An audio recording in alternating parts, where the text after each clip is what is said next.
I have notepads all around my house where I write down my thoughts, and one thought I've written a while back: life is nothing more than a social experiment in a petri dish constantly being tested by its creators. I came to this reason is because this planet has so many problems and God does not answer the prayers of people that need it the most. If prayers are answered, it's because of the concentrated thoughts you are unknowingly putting out into the universe and creating the reality that you want and giving God the credit when God is really inside you. Every test imaginable has been done on this planet, and the watchers are taking notes. The main test they are taking notes on right now is the test of separation. The Book of Enoch talks about the watchers. They've been watching us for a very long time from within the planet and from the moon. People that think they never saw a UFO actually sees one every night. It's the moon. It's a space station. The moon was put into its exact position where it is now to cause an eclipse. Coincidence? You know how that goes. The moon is artificial and hollow. The moon has more craters than anything else. Why is that? It's been traveling through space. All large craters on the moon has the same exact depth because the moon has a hard interior shell. There's a lot of mystery surrounding the moon. The reason I brought up the topic of laboratory Earth is because of a video I recently watched by Linda Howe, which brought up a lot of things I was thinking and the things that's been happening for a very long time. The video is kind of long, but I think it's worth watching. I took out some key points she mentioned that affects us that I thought was pretty interesting. Colonel Corso learned that in spite of the mutilations and abductions, some ETs really are friendly, and they want humanity to advance faster, to be more protected from unfriendly, hostile ETs. So there was urgency in General Trudeau's goal to get alien technologies back engineered and patented as fast as possible, to keep them from Germany and Russia, and to support a secret space program that might have to, quote, do battle in real Star Wars, close quote. Linda, in so many words, states a sense of urgency that we must advance faster to defend ourselves from outside threats. Apparently, these aliens seem to think or know that God will not protect us from what's about to come. Now, about this Council of Five, Sergeant CJ told me he had never heard those words outside of that dream. When you Google ET or Alien Council of Five, and the first time I ever heard it or did it was after the interview with him, this is one of the websites that comes up that lists 5 alleged alien races that include EMERTHER, apparently pronounced Emerther. The website Alien Axioms describes the Emerther as, quote, one of the founder races of the Council of Five, ancient and more advanced on many levels than most cosmic intelligences. Allegedly, it was the Emerther that wanted to meet with, or did meet, American President Dwight Eisenhower, perhaps over stopping atomic bomb testing, close quote. The website states, without giving information sources, quote, very little is known about the 5 alien races that make up the Council of Five. These 5 races have been protecting Earth and humans for a long time, and they last met together on this planet in 1944. That would be the year before the end of World War II, but during the height of World War II. Yes, I'm a conspiracy theorist, and from my research on aliens, this is most likely true. Now let's go back to that first line that says continuous protection of humanity, 49 degrees 27 minutes north and 11 degrees 5 minutes east. If that latitude and longitude are supposed to be a location on Earth where ETs from the Council of Five are supposed to be protecting humans, how odd that it turns out to be town center of Nuremberg, Germany. Nuremberg was a significant city for the Nazis in World War II, and it was the location of the international war crime trials after the war ended. But Nuremberg was also famous more than 400 years ago in 1561, when immense Black cylinders appeared in an early dawn sky and released many strange blue, black, red, and orange spheres, rods, and crosses. Many people watched the aerial machines clash in battle above a great black spear that remained stationary for an hour-long conflict. Some UFOs crashed and burned, as you can see in the lower right of this famous woodcut by German artist Hans Glaser. So who in that aerial UFO battle might have been protecting humanity, as stated in the Sergeant CJ binary code, quote, continuous protection of humanity, continuous for hundreds of years, thousands of years, millions of years. David Wilcock and Corey Good now say that they have information that there have been large monument pyramid building other intelligences on this planet, on the moon, throughout this solar system, throughout the Milky Way galaxy for 500 million years. That's 500 million. So, were we and are we still being protected by aliens from outside threats for thousands of years? Well, look at this. I've seen this video a few times, but no one's ever pointed out the obvious things about it. Here we have a UFO floating by, and if you notice, there's a flash, but not just one flash, it was actually two. The UFO changed directions after the flash, and for good reasons too. There appears to be a projectile fired at it from Earth, not just one, but two. That accounts for the two flashes. This raises a number of questions. One, who owns the technology to fire something at that rate of speed into space like that? Two, apparently someone or something on Earth knew that that UFO did not belong here. How? And three, that UFO knew it wasn't welcome, so it got the hell up out of here.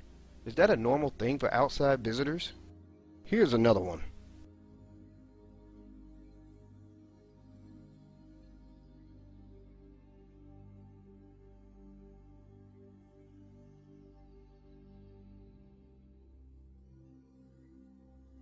Let's look at that again.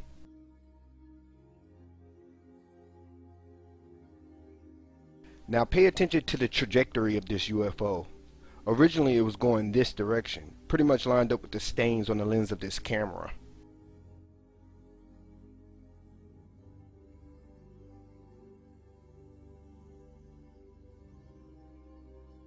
At this point it appears to be a projectile being fired at it. Some may think it's another UFO. Maybe, but I don't. That projectile crosses the path of the UFO's original direction. And the level of the UFO and the crossed path seems to show that it would have made contact if the UFO continued on its original course. Dr. Drew researched binary codes and found this one at thinkersmith.org that uses squares that are either clear or blackened to represent ones and zeros, very similar to what CJ was using, but Sergeant CJ had no use for and had never used binary code before this experience began. Horace Drew applied it to Sergeant CJ's new pages. On the far left of this graphic, Dr. Drew's binary translations are in those red letters going vertically down next to each of the letters that they represent, and that left word is imminent, and then code for space, and this is what is there. Imminent threat soon upon Earth's leaders and civilizations. Expose and disband hidden knowledge to all citizens. Employ safe and controlled joint study to all minds. Progression imperative for combined survival. Embrace the space vessel threat, and the rest of this makes no sense to any of us. 000 journey 12 in brackets, LY should be light year, so we assume it's 12 light years. Ikes, we assume that's President Eisenhower.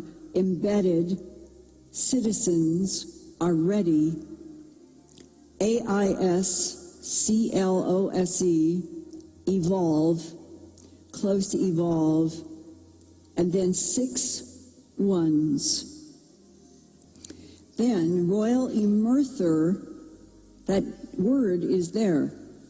I can testify Sergeant CJ knows nothing, has never studied, doesn't know anything about UFO literature, nothing. This has all caught him totally off guard. And yet here is this word that none of us knew about until this occurred, and then we look up on the web, and here is this royal emerther warning expose foreign technology to all. Like Corso, evolutionary advancement needed to prevent takeover. Bracket, the number 3, a quote mark inside of the brackets. In the last paragraph, the ET-related emerther goes back to that reference to the Council of Five that existed on the web long before he ever had this experience, and he was trying to recall what they had downloaded in the dream, and he remembered that the beings in front of him referenced something about a Council of Five. And here were the translations. Day of dark energy until photon energy is mastered. Sounds like they talking about CERN. Enlarge. Photon energy is mastered. Squeeze, shrink, insert, charge, creator. Will stand aside, 14 guardians remain on. So it's less coherent, strange, and stranger. Alien technologies can make their various spacecraft, androids, and other ET technologies invisible to human eyes. They can be anywhere around us on this planet at any time, in the sky, in the water, on the land, and we cannot see. This naval ship fading into invisibility is an October 2015 Northrop Grumman Facebook posting. In addition to invisibility, the extraterrestrial technology is described as functioning with self-activating software that can neutralize gravity and project three-dimensional holograms as camouflage that human eyes and minds cannot detect in the Earth. Three-dimensional holograms, you say? You mean like simulated reality?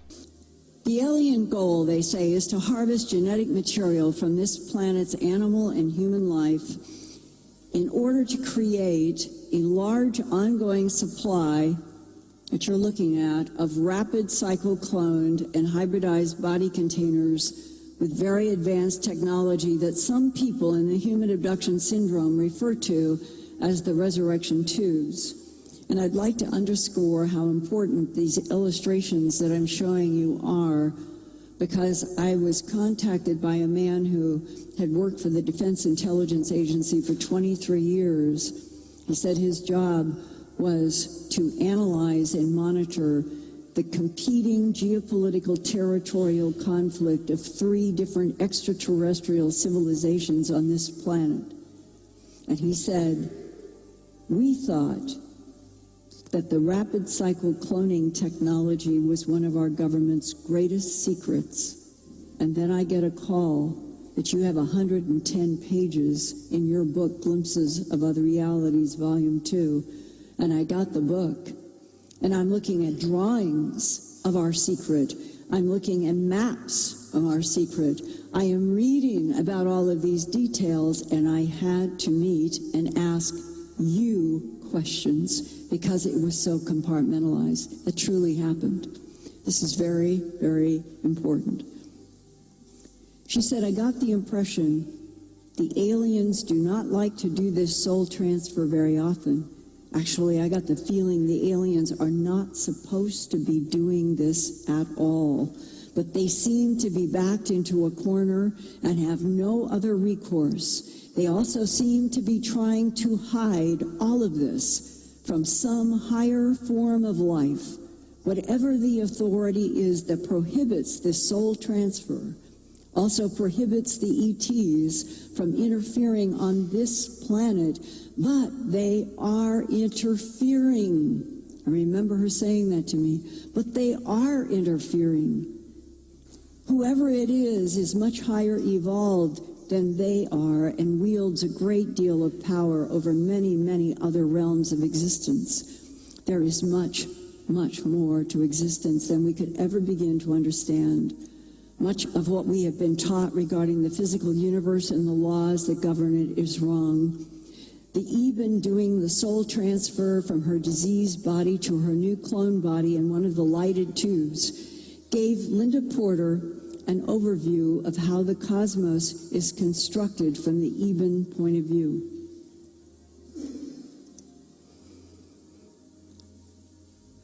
The universe is built on sound patterns, which is why so many different worlds, dimensions can exist in the same space. Each is on a different frequency. Disrupt a world dimension to the point that you destroy the carrier wave it exists on, and you have created a hole in existence that cannot support the dimension above or below it. Each frequency, besides maintaining its own world dimension, also supports or holds in place the one above it and below it. Everything is interdependent. There are countless world dimensions occupying the same space without being aware of one another because of having their own individual octaves. This octave frequency holds the world dimension in place and causes it to exist safely without interfering with or even being aware of other worlds around it. This frequency acts as a buffer zone to keep everything in its place. But you do anything to disrupt it, and you begin a collapse that starts a deadly chain reaction. If the density of this collapse reaches a certain weight, space-time itself begins to collapse. Atomic and hydrogen bombs physically tear into other dimensions. And whatever the experiment is that our government is involved with in outer space, whatever it is, we don't know. If successful, it will change the density of matter to such an extent that the chain reaction started will not be able to be stopped by anybody in any world dimension. There are literally hundreds of different alien life forms here trying to stop what is happening, as it is putting their own worlds at risk. Some, as I had mentioned in earlier letters, are not supposed to be interfering, but they are doing so anyway. What they are all trying to do is stop the ripple effect that will emanate outward from Earth should this government's experiment succeed. But with all their technology, why don't the aliens or their superiors just walk in and stop the whole thing themselves? Why do they need us abductees to speak for them? Something just does not make any sense. I wonder if we humans are being lied to, used for some purpose to put over the idea the aliens want us to believe. If there is an experiment, maybe if it succeeds, it will put us in competition with the aliens for something they don't want to share. Maybe they are trying to scare us out of their neighborhood, close quote. If you still hanging in there, I really appreciate it, because I had to tell you a part of a different story and how the two may be connected, and my final thoughts on both of them. And trust me, you're going to want to hear this. The Soul Net. This story is pretty lengthy, so I'm going to try to give you the condensed version. If you want to read the whole thing, I will leave the link. It's a pretty fascinating story. The story goes, Earth was and is a very unique planet. It was entirely of water originally, but what made it interesting to beings was the fact that its core enabled it to have a gravitational force that supported manifestation. This was when the Atlanteans lived within the planet. They were a race of beings that inhabited the earth at this time of its formation. The Anunnaki race came to them and negotiated an agreement to allow the Anunnaki to mine a substance near the core of the planet that would be, in its essence, what today we would call gold. As the earth started to become more and more dense, mining gold became impossible for the Anunnaki, so they needed help from the Atlanteans. They later somehow, with the help from other alien races, tricked the Atlanteans to accepting these human suits. The Atlanteans were infinite, meaning they did not have space-time regulation. They lived after the body died. However, the Anunnaki created a set of planes or dimensions of experience that was equivalent of a holding plane. That's what the Watchers called it, where they could be recycled. This was the basis of reincarnation. It allowed the Anunnaki to recycle the Atlanteans. Some aspects of the implanted functionality were interdimensional, which is to say, it could assist in the delivery of beings to the proper location within the holding planes of consciousness, and assist in their reincarnation back into a new vessel.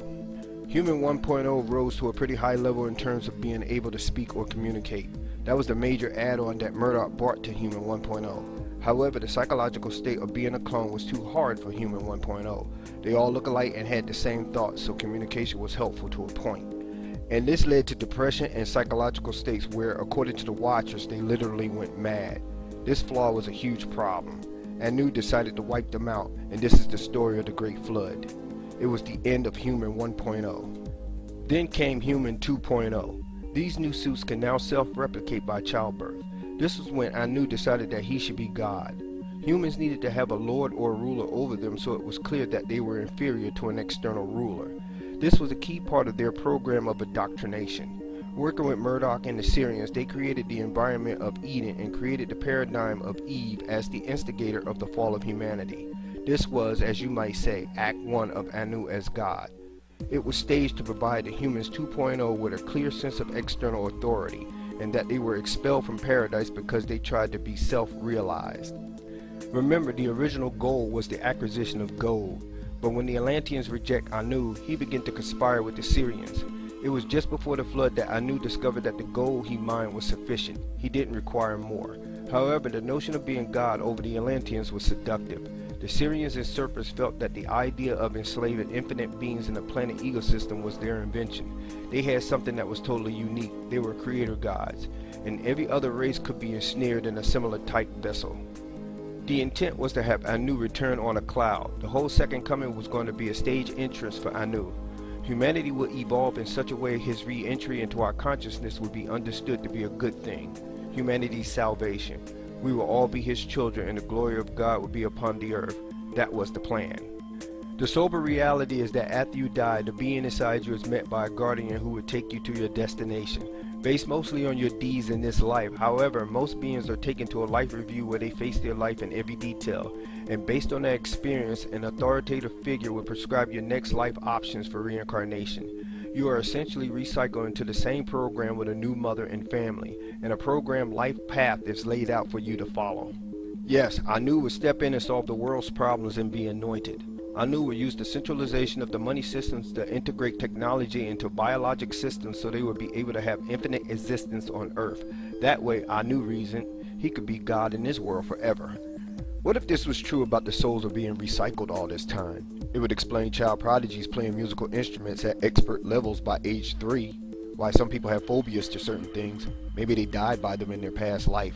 And kids with old souls sounded like little adults. Here's a clip I saved a while back, but now I can't find the source from where I got it from. It's an interview with a naval officer. With his book, Weapons of the Gods, and he was talking about areas in the Middle East that are glazed with trinitite. Just like on Mars. Exactly.